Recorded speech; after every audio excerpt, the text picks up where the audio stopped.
Bueno, continuando con nuestro club de lectura, estamos con las obras de S. Van Dyne y estamos con el caso de los asesinatos del obispo. Y vamos a continuar. Vamos con el capítulo 12, que se llama Una visita a medianoche.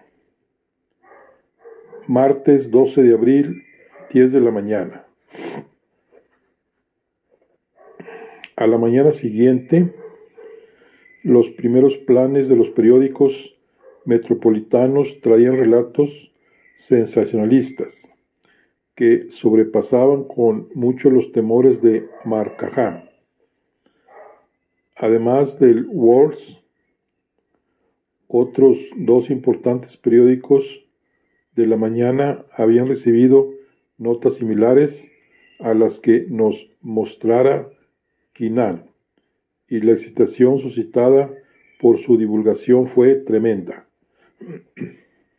Toda la ciudad fue presa de un estado de temor y recelo, y aunque se hicieron algunos intentos para borrar el aspecto de locura de los crímenes, atribuyéndolos a una pura coincidencia y explicando las notas como una broma, todos los periódicos y la gran mayoría del público estaban enteramente convencidos de que un nuevo y terrible tipo de criminal arremetía contra la sociedad. El estado de pánico similar se produjo en 1888 en Londres, cuando Jack el Destripador se entregó a su terrible y anormal carnicería. Del mismo modo, en Hannover, en 1923, cuando Harman, el lobo humano, cometía sus crímenes de antropofagia. No puedo recordar otro ejemplo moderno que pueda compararse a la atmósfera de horror que se cernía sobre Nueva York durante los asesinatos del obispo. Nota del traductor.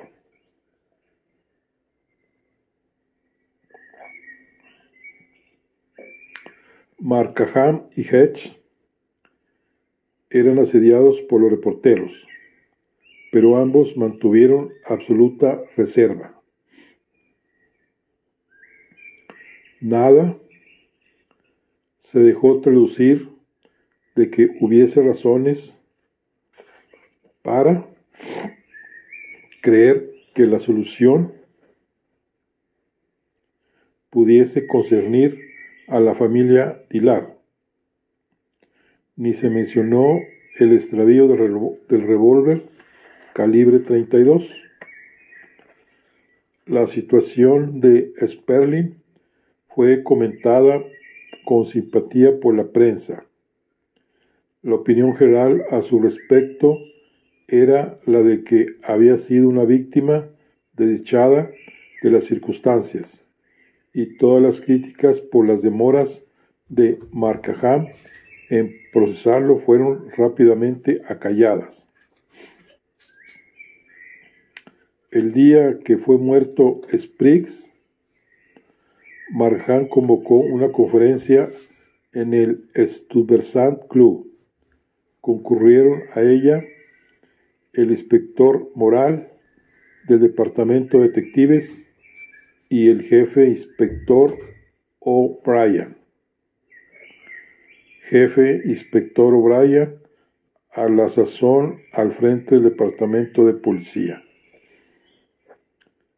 Los dos asesinatos fueron estudiados en detalle y Benz esbozó sus razones para creer que la respuesta al problema sería eventualmente hallada, si no en la casa de Dillard, en algún lugar directamente relacionado con ella. Estamos en contacto, terminó diciendo, con todas las personas que han podido estar en conocimiento de las condiciones que rodeaban a ambas víctimas para perpetrar los crímenes con éxito, y nuestra tarea debe ser la de dirigir hacia ellos las investigaciones. El inspector Moral participó de esta opinión, excepto, dijo, que ninguna de las dramatis personae mencionadas que usted me parece tan maniático sediento de sangre. Me parece un maniático sediento de sangre. Nuestro asesino no es un maniático en el sentido corriente, repuso Benz. Probablemente sea una persona normal con los demás aspectos. Su cerebro en realidad puede ser brillante, demasiado brillante, diría yo, exceptuando esa única tara. Ha perdido todo sentido de la proporción, quizá a causa de abstrusas especulaciones, pero aún así, ¿podría un superhombre de esa naturaleza entregarse a tales juegos sin tener un motivo para ello? Preguntó el inspector. Ah, pero es que el motivo existe. Algún impulso tremendo se agita en el fondo de la monstruosa concepción de estos asesinatos. Un impulso que en sus resultados adquiere formas de humorismo demoníaco. O'Brien no se inmiscuyó en la discusión, aunque impresionado por sus vagas sugerencias, no pudo ocultar su exasperación por el aspecto irracional de los crímenes. Esta clase de charla, espetó, está bien para los editoriales de los periódicos, pero no conduce a nada, y apuntó a Markham con su grueso cigarro negro.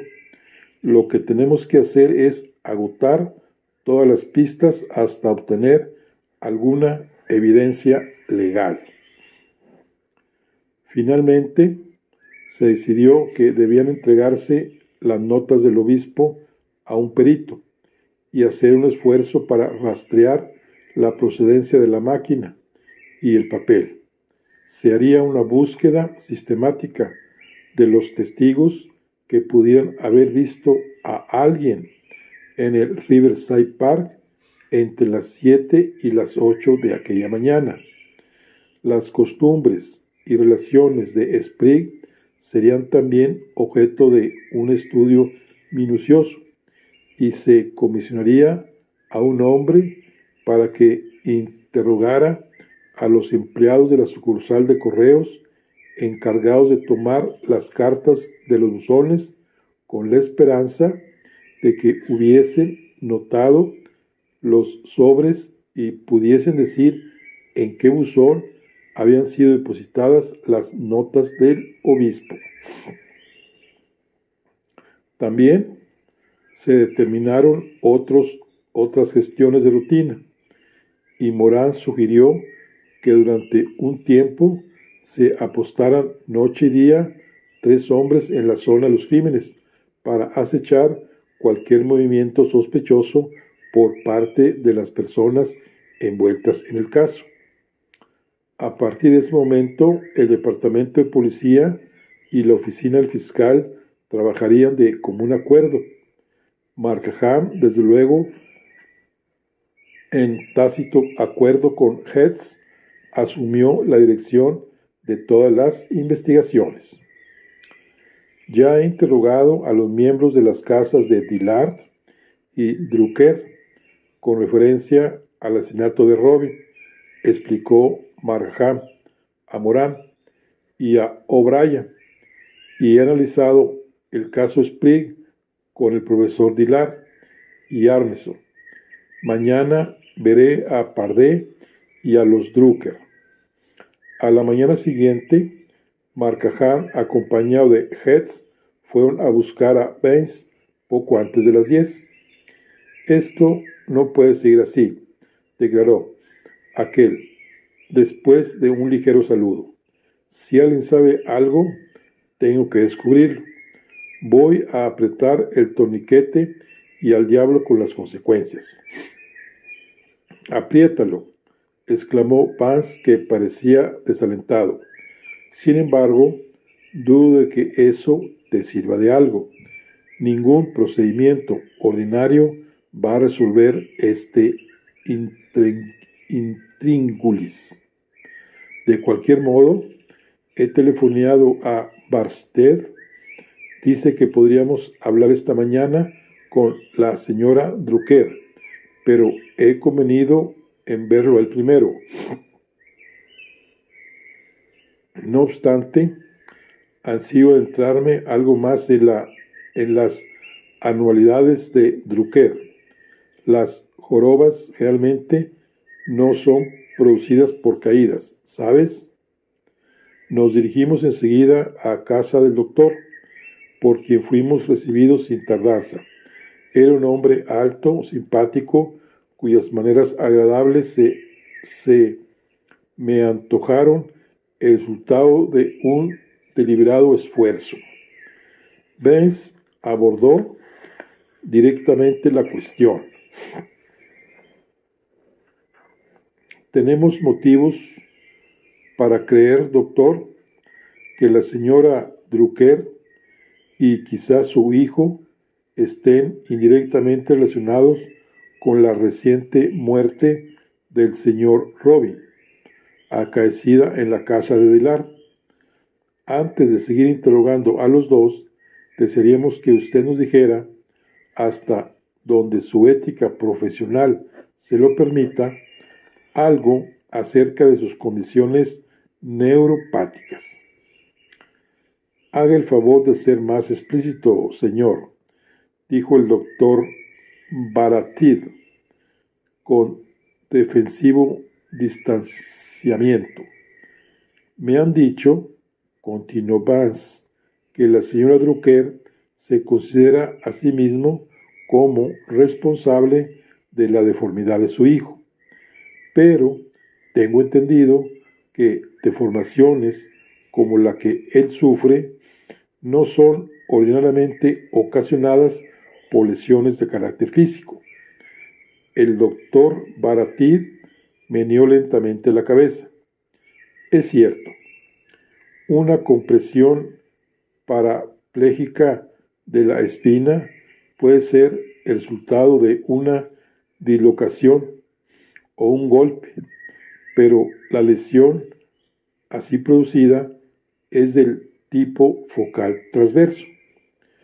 La osteomielitis o caries de la vértebra, comúnmente llamado mal de Pot, es casi siempre de origen tuberculoso, y esa tuberculosis de la espina se produce con harta frecuencia en los niños, al punto de encontrarse a menudo el recién nacido. Ciertamente, una lesión puede preceder el primer acceso, determinando el lugar de las infecciones o existando un foco latente, y sin duda este hecho da lugar a la creencia de que un golpe puede producir la enfermedad. Pero tanto Chamus como Hosley han expuesto la verdadera anatomía patológica de la caries espinal. La deformidad de Drucker es indiscutiblemente de origen tuberculoso.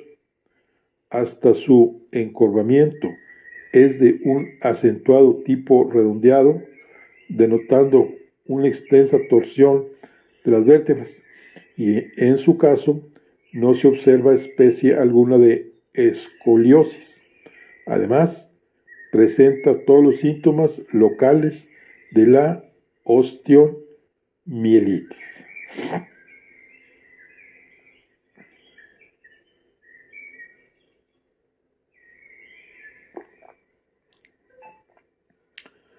Usted, desde luego, habré explicado el caso a la señora Drucker en muchas ocasiones, pero sin éxito. El hecho es que un avasallador y aberrado impulso de martirio le hace aferrarse a la idea de que ella es la culpable de la enfermedad de su hijo. Esa idea errónea se ha convertido en ella en una obsesión y constituye todo su panorama mental. Eso explica la vida de sacrificio que lleva desde hace 40 años. ¿Hasta qué punto, preguntó Benz, podría usted decir que esta psiconeurosis ha afectado su cerebro? Sería difícil pronunciarse y además es una cuestión que no deseo discutir. Sin embargo, le diré que la señora Drucker es indudablemente una anormal y en su sentido de los valores todo se halla trastocado.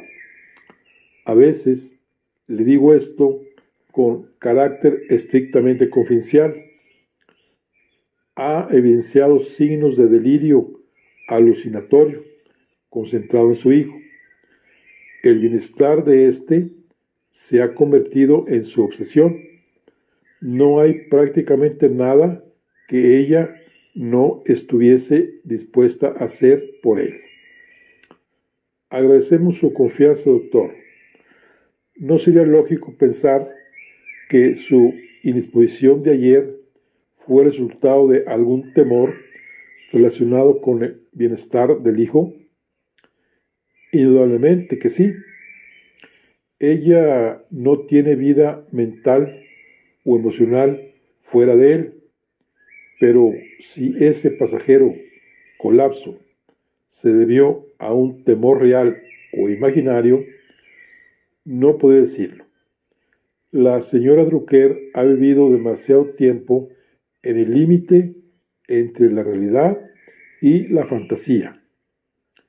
Hubo un corto silencio que cortó Vance para decir: en cuanto a Drucker, ¿lo consideraría usted enteramente responsable de sus actos?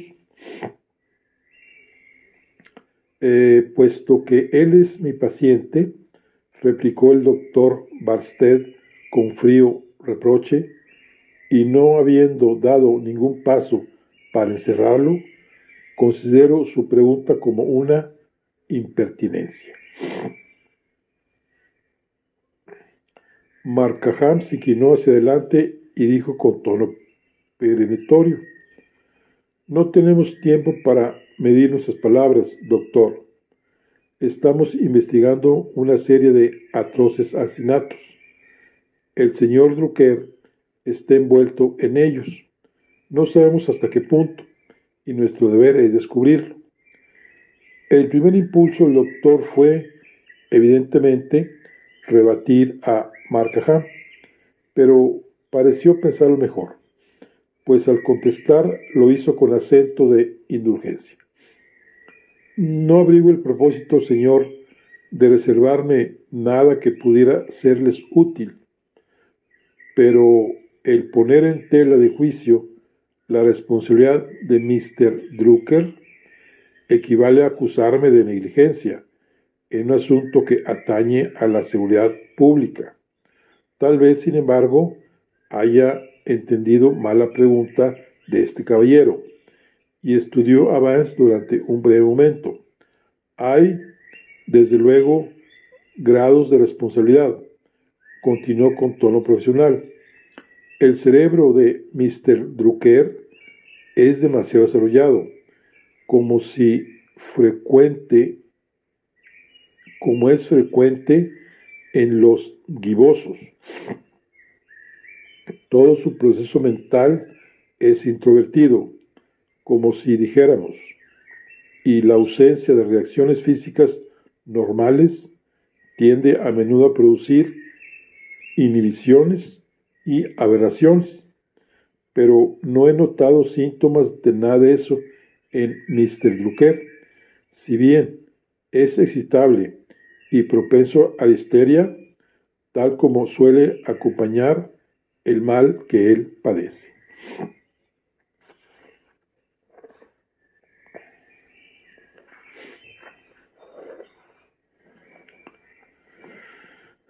¿Qué características tienen sus diversiones?, preguntó Baines con tono indiferente. El doctor Barstead estuvo pensativo un instante. La de juegos infantiles, diría. Esas diversiones no son extrañas en los lisiados. En el caso de Mr. Drucker, es lo que nosotros podríamos llamar la realización de un deseo insatisfecho. No habiendo tenido una infancia normal, él se aferra a cualquier cosa que le dé la sensación de una rehabilitación infantil. Sus actividades juveniles tienden a contrarrestar la monotonía de su vida puramente mental. ¿Cuál es la actitud de la señora Drucker hacia esa inclinación de su hijo por los juegos? Ella lo estimula, con mucho acierto. A menudo la he visto inclinada por encima de la pared sobre el campo de juego del Riverside Park, vigilándolo, y siempre preside las reuniones y comidas infantiles que él ofrece en su hogar. Pocos minutos después nos despedimos. Al dar la vuelta con el auto por la calle 76, Head, como si despertase de un mal sueño, aspiró profundamente, se sentó más erguido y dijo: se fijó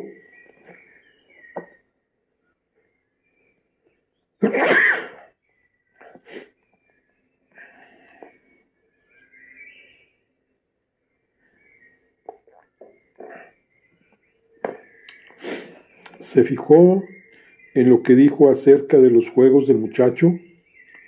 Su voz tenía un acento de temor. Santo Dios, señor Bess, ¿en qué va a convertirse este caso? Una curiosa tristeza se reflejaba en los ojos de Bess mientras miraba los riscos de Jersey al otro lado del río. Nuestro llamado en la casa de Drucker fue contestado por una rolliza alemana que se plantó resueltamente ante nosotros y nos informó con desconfianza que Mr. Drucker estaba demasiado ocupado para ver a nadie. De cualquier modo, será mejor que le diga, manifestó Benz, que el fiscal desea hablar con él inmediatamente. Estas palabras produjeron en la mujer un extraño efecto. Se llevó las manos al rostro y su opulento pecho se levantó y bajó convulsivamente. Luego, y como estremecida por el pánico, dio media vuelta y subió la escalera. La oímos golpear a una puerta. Se produjo un murmullo de voces y poco después regresó para decirnos que Mr. Drucker nos recibiría en su estudio. Al pasar delante de la mujer, Ben se volvió bruscamente y fijando sus ojos amenazadoramente en ella, preguntó: ¿a qué hora se levantó ayer Mr. Drucker? Ay, yo no sé, balbuceó completamente atemorizada. Ja, ja. Sí, lo sé. A las 9, como siempre. Benz asintió con un movimiento de cabeza y siguió adelante. Drucker nos recibió de pie frente a una gran mesa atestada de libros y hojas manuscritas. Se inclinó sombrío, sin invitarnos a tomar asiento. Benz lo estudió un momento como si tratara de leer el secreto que encerraban sus inquietos y hundidos ojos. Mr. Drucker, comenzó, no es nuestro deseo ocasionarle molestias innecesarias, pero hemos sabido que usted conocía a Mr. John Sprague, quien, como probablemente usted sepa, fue muerto cerca de aquí, ayer por la mañana. ¿Podría usted sugerir alguna razón que alguien pudiera tener para matarle? Drucker se puso rígido y, a pesar de su esfuerzo por dominarse, no pudo evitar un ligero temblor en la voz al contestar. Conocía solo superficialmente a Mr. Sprague. Nada puedo sugerir con referencia a su muerte, contestó. Debajo del cadáver se encontró un pedazo de papel con el tensor de Riemann, Christopher, que usted incluye en su libro, el capítulo sobre los límites del espacio físico. Mientras hablaba, Benz atrajo una de las hojas escritas a máquina que estaban sobre la mesa y la miró como casualmente. Drucker pareció no darse cuenta de ello. El significado de las palabras de Benz habían despertado su atención. No puedo comprenderlo, dijo vagamente. ¿Podría ver esa anotación? Marjan accedió enseguida a su pedido. Después de estudiar el papel un momento, Drucker se lo devolvió y sus ojillos se entornaron con malevolencia. ¿Ha interrogado usted a Arneson acerca de esto? Precisamente estuvo discutiendo ese asunto con Sprague la semana pasada. Oh, sí, dijo Vance sin dar importancia a su afirmación. Mr. Arneson recordó el hecho, pero no pudo aclarar nada acerca de lo que nos interesa. Hemos pensado que tal vez usted tuviera más éxito que él. Siento no poder servirles, respondió Drucker con un matiz de burla. Cualquiera puede usar el tensor. Weyl y Einstein lo emplean a menudo en sus trabajos. No está patentado y se inclinó sobre un estante giratorio y sacó un folleto. Aquí lo tiene. En la relatividad Princip de Minkowski, aunque con diferentes símbolos, una T en lugar de una B, por ejemplo, y letras griegas como índices, y extrajo otro volumen. Poincaré lo usa también en su hipótesis cosmogónicas con otros símbolos diferentes. Dijo arrojando los libros desdeñosamente sobre la mesa. ¿A qué me viene con eso? No fue solo la fórmula del tensor lo que guió nuestros errantes pasos hasta la puerta de su casa, dijo Benz con volubilidad. Por ejemplo, tenemos motivo para creer que la muerte de Sprague está relacionada con la de Robin. Las largas manos de Drucker se aferraron al borde de la mesa y se inclinó hacia adelante, brillantes los ojos de excitación. ¿Relacionados? ¿Springs y Robin? Supongo que no crea usted en esas charlas de los periódicos, ¿no? Es una endiablada mentira. Su cara había comenzado a contraerse y su voz se tornaba más penetrante. Es una locura. No hay pruebas. Le digo, ni la más ínfima prueba. Cock Robin y Johnny Spring, ¿sabe? Pronunció la suave insistente voz de Benz: ¡qué estupidez! ¡Qué endiablada estupidez! ¡Santo Dios! ¿Se ha vuelto loco el mundo? Y se echó hacia atrás y hacia adelante, mientras daba puñetazos sobre la mesa y esparcía los papeles en todas direcciones. Benz le miró con ligera sorpresa. ¿Conoce usted al obispo Mr. Drucker? El hombre cesó de balancearse y fijó en Benz una mirada intensa. Su boca se contrajo en las comisuras, ofreciendo el aspecto de una torcida sonrisa de distrofia muscular progresiva. ¿Ustedes también se han vuelto locos?, exclamó mirándonos suciamente. Ustedes, malditos tontos. No hay tal obispo. No ha habido tales Cole Robin y Johnny Spring. Y aquí están ustedes, hombres hechos y derechos, tratando de atemorizarme a mí, un matemático, con cuentos infantiles. Y comenzó a reír histéricamente. Ben se acercó a él rápidamente y, tomándolo de un brazo, lo llevó a su silla. Lentamente su risa fue apagándose y su mano se agitó en un gesto de cansancio.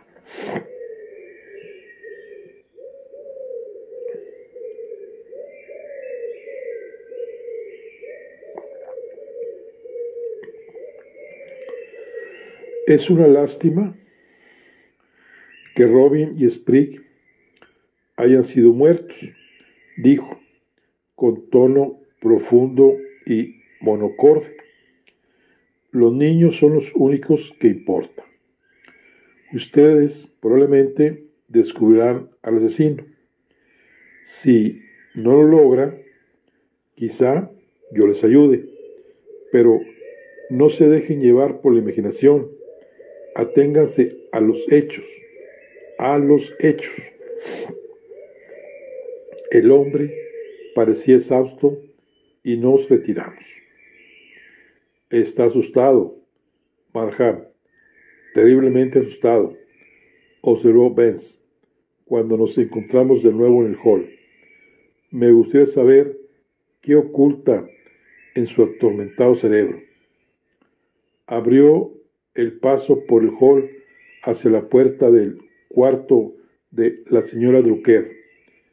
Esta manera de visitar a una dama no está de acuerdo con la etiqueta. Verdaderamente, Marham, no he nacido para policía. Aborrezco el husmeo. El golpecito en la puerta fue contestado con una voz débil. La señora Drucker, más pálida que nunca, estaba recostada en su chaise longue al lado de la ventana. Sus blancas y afiladas manos descansaban flácidas en los brazos del sillón. Más que nunca acudieron a mi imaginación las figuras de las voraces arpías que atormentan a Fineo en la historia de los argonautas. Antes que pudiésemos hablar, dijo con voz forzada y terrible: sabía que vendrían ustedes, sabía que no habían terminado de torturarme. Torturarla, señora Drucker, repuso Ben suavemente, es algo que no está en nuestras intenciones. Solo le pedimos su ayuda. Las maneras de Baines parecían aliviar en cierto modo su terror, y ella lo estudió calculadoramente. Si yo pudiese ayudarles, musitó, pero nada puedo hacer, nada. ¿Podría usted decirnos lo que vio de su ventana el día de la muerte del señor Robin, sugirió Vance amablemente. No, no, exclamó, con los ojos horriblemente fijos. No vi nada, ni me acerqué a la ventana esa mañana. Podrían matarme ustedes y mis últimas palabras serían no, no, no. Baines no hizo más hincapié en el asunto. Bedle nos dijo, siguió diciendo, que usted a menudo se levanta temprano y da un paseo por el jardín. Oh, sí, las palabras salieron con un suspiro de alivio. No duermo muy bien de mañana.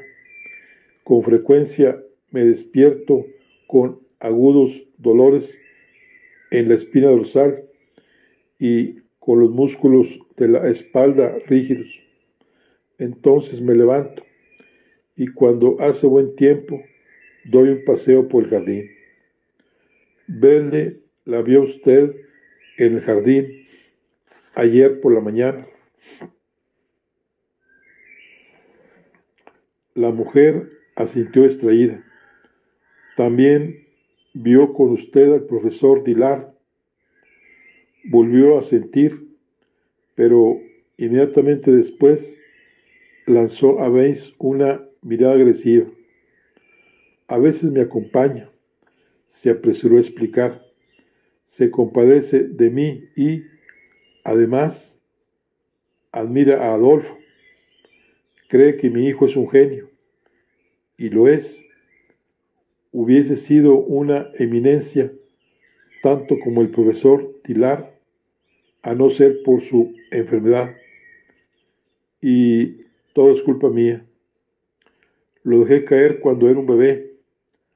Un sollozo sacudió su escuálido cuerpo y sus dedos se encorvaron espasmódicamente.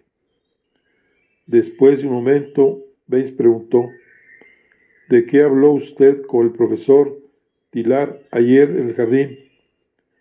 Una repentina astucia se reflejó en el gesto de la mujer. De Adolfo, principalmente, dijo, con evidente intento de parecer despreocupada. ¿Vio usted a alguien más en el jardín o en el campo de tiro?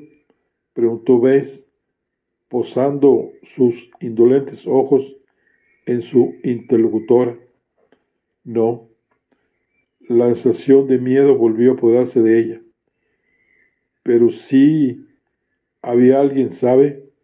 Alguien que no quería ser visto, afirmó, meneando la cabeza con decisión.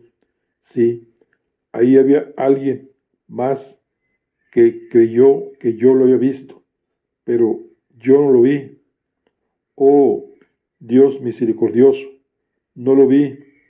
Se cubrió el rostro con las manos y su cuerpo se agitó convulsivamente. Si lo hubiera visto, si lo supiera, pero no era Adolfo, no era mi niño. Él dormía, gracias a Dios, dormía. Ben se acercó a la mujer. ¿Por qué agradece a Dios que no fuera su hijo? Preguntó amablemente. Ella le miró con cierto asombro. ¿Cómo? ¿No lo recuerda usted? Un hombrecillo mató a Johnny Sprigg con una escopetita. El mismo hombrecillo que mató a Cock Robin con un arco y una flecha. Todo esto es un horrible juego y yo tengo miedo, pero yo no debo decirle, no puedo decirle. El hombrecillo podría hacer algo espantoso. Tal vez, continuó con voz impregnada de terror, tal vez él abrigue la loca idea de que yo soy la vieja que vivía en un zapato. Vamos, vamos, señora Drucker. Baines esbozó una sonrisa consoladora. Esas son tonterías. Usted ha dejado que se apoderara de su cerebro. Hay para todas las cosas una excelente explicación racional. Tengo la idea de que usted puede ayudarnos a encontrar esa explicación. No, no, no puedo, no debo. Yo misma no lo comprendo. Aspiró profunda y resueltamente y apretó los labios. ¿Por qué no puede decírnoslo?, preguntó Baines. Porque no lo sé, gritó. Ojalá lo supiera. Solo sé que algo horrible sucede aquí, que algo espantoso se cierne sobre mi casa. ¿Cómo lo sabe usted? La mujer empezó a temblar violentamente y sus ojos vagaron distraídamente por la habitación, porque su voz era apenas ininteligible, porque el hombrecillo estuvo aquí anoche. Un escalofrío corrió por mi espalda al oír esa noticia, y hasta oí al imperturbable sargento respirar anhelosamente. Luego la voz de Baines sonó tranquila. ¿Cómo sabe usted, señora Drucker, que estuvo aquí? ¿Lo vio usted? No, no lo vi, pero trató de entrar en esta pieza, por esa puerta. Apuntó temblorosamente en dirección a la entrada del pasillo por la que nosotros habíamos penetrado. Usted debe referirnos todo, dijo Baines, o nos veremos obligados a pensar que ha urdido esa historia. Oh, no, no, no he urdido nada, bien lo sabe Dios. No cabía ninguna duda de la necesidad de la mujer. Algo había ocurrido que le infundía un pánico mortal. Estaba en la cama, despierta. Ese relojito de la repisa acaba de dar las 12, cuando oí un leve susurro en el hall. Volví la cabeza en dirección a la puerta. Aquí, en la mesa, había una pequeña bujía encendida. Poco después, vi girar lentamente el tirador de la puerta. Lentamente, como si alguien tratara de entrar sin despertarme. Un momento, señor Drucker, interrumpió Baines. ¿Cierra usted siempre su puerta por la noche? Nunca hasta hace poco, después de la muerte de Robin. Desde entonces me siento insegura. No puedo decir por qué. Comprendo. Por favor, siga su relato. Decía usted que vio moverse la manija de la puerta y después. Sí, sí, se movió suavemente de un lado a otro. Me quedé en la cama helada de horror, pero después de un momento logré exhalar un grito. No sé con qué fuerza. Y de pronto la manija cesó de girar y oí pasos precipitados que se alejaban por el pasillo. Penosamente pude levantarme. Fui hasta la puerta y escuché. Tenía miedo, miedo por Adolfo. Pude oír esos suaves pasos bajando la escalera. ¿Qué escalera? La de atrás, la que va a la cocina. Después oí cerrarse la puerta de tela metálica del porche y todo quedó otra vez en silencio. Permanecí arrodillada con el oído en el ojo de la cerradura durante mucho tiempo, escuchando, esperando. Pero nada sucedió y por último me levanté. Algo parecía decirme que debía abrir la puerta. Me dominaba un espantoso y mortal. Me dominaba un espanto mortal y sin embargo sabía que yo debía abrir la puerta. Un estremecimiento la recorrió. Suavemente di vuelta a la llave y empuñé el tirador. Al abrir lentamente la puerta hacia adentro, un objeto pequeño que había sido colocado en la cerradura por la parte de afuera cayó al suelo, produciendo un repiqueteo. Había una luz encendida en el hall. Siempre la dejo por las noches. Traté de mirar al suelo, traté, pero no pude evitarlo. Y a mis pies, oh Dios del cielo, había algo. Fue incapaz de seguir. El horror parecía paralizar su lengua. La voz fría e indiferente de Baines logró empero tranquilizarla un tanto. ¿Qué es lo que había en el suelo, señora Drucker? La mujer se levantó penosamente y balanceándose un poco al lado de su cama, se dirigió al tocador. Abrió una pequeña gaveta y revolvió en su interior. Luego extendió su mano abierta. En la palma se veía una pequeña pieza de ajedrez. El negro del ébano destacaba sobre la blancura de su piel. Era un alfil. Alfil, en inglés, el alfil se llama bicho, palabra que también significa obispo. Nota del traductor. Bueno, aquí concluimos lo que es nuestro club de lectura por el día de hoy. Concluimos nuestro capítulo número 12. Estamos con las obras de S.S. Van Dyne y estamos con nuestro libro de El caso de los asesinatos del obispo. Nos vemos en la siguiente. Hasta luego.